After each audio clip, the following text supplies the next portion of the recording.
अकोले तालुक्यातील शेणीत परिसरात एक अतिशय धक्कादायक घटना समोर येत आहे। शेणीत परिसरातील एका विद्यार्थिनीची छेडछाड झाल्याची घटना समोर आली आणि ही छेडछाड खुद्द विद्यार्थिनीच्या शिक्षकानेच केली असल्याची खळबळजनक माहिती समोर येत आहे।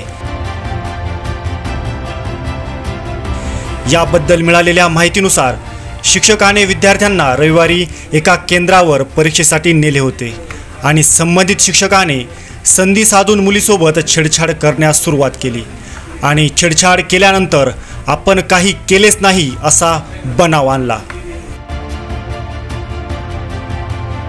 छेडछाड झाल्यानंतर पीडित मुलगी प्रचंड घाबरली। त्या संबंधित शिक्षकाच्या भीतीमुळे तिने शाळेत जाण्यास टाळाटाळ करण्यास सुरुवात केली आणि ही टाळाटाळ सुरू केल्यामुळे मुलीच्या पालकांना संशय आला। विश्वासात घेऊन पालकांनी विचारले असता मुलीने घाबरलेल्या अवस्थेत सर्व घडलेली घटना सांगितली। पालकांना ह्या घटनेचे अतिशय वाईट वाटले आणि त्यांनी संबंधित शिक्षकाला पकडून चांगलाच चोप दिला। मुलीवर झालेल्या ह्या घटनेवरून संतप्त पालक ह्या शिक्षकावर गुन्हा दाखल करणार होते, परंतु गावातील काही लोकांनी त्यांना अडवले। तसेच मिळालेल्या माहितीनुसार गावातील काही लोकांनी त्यांना अर्थपूर्ण तडजोड करून विषय मिटून घ्यावा असे सांगितले।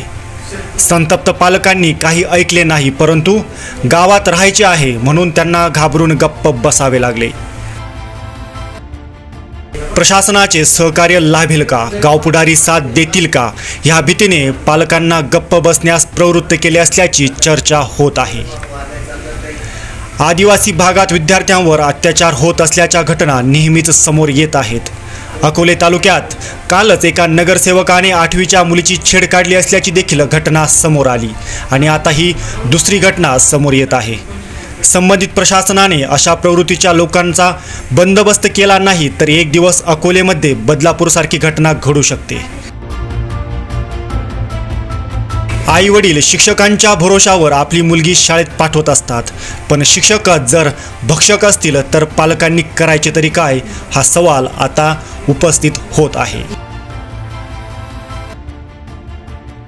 गावकरी न्यूजसाठी bureau chief doctor Vishwasrao Arote, Kalsubai शिखरावरून।